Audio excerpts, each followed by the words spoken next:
In today's video, I'm going to teach you how to host a static site with cloud storage, specifically if you have HTML, CSS, JavaScript, and possibly some images.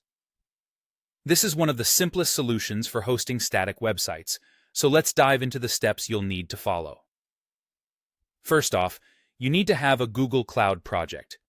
If you haven't created one already, that's your starting point.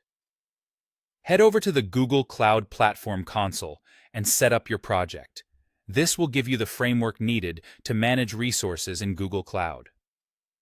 Once your project is up and running, the next crucial step is to enable billing for it.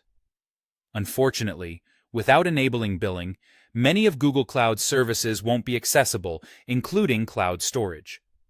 Now, with your foundation set, it's time to create a cloud storage bucket.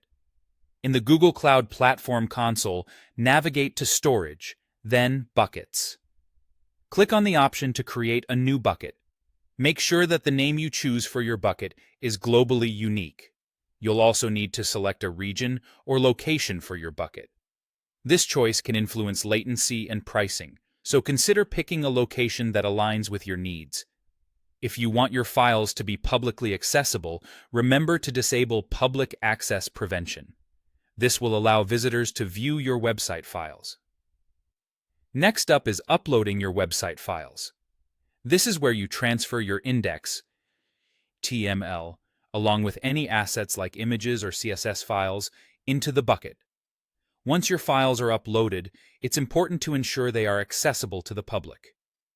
To do this, you will need to set permissions that allow all users the storage object viewer role on your bucket or objects. This permission is what lets visitors access your site without any hiccups. For an even smoother experience, you can configure the website settings as an optional step. Define your main page, typically your index.html, and set an error page like 404.html. This configuration helps your site behave more like a traditional website by directing visitors appropriately if they encounter non-existent pages.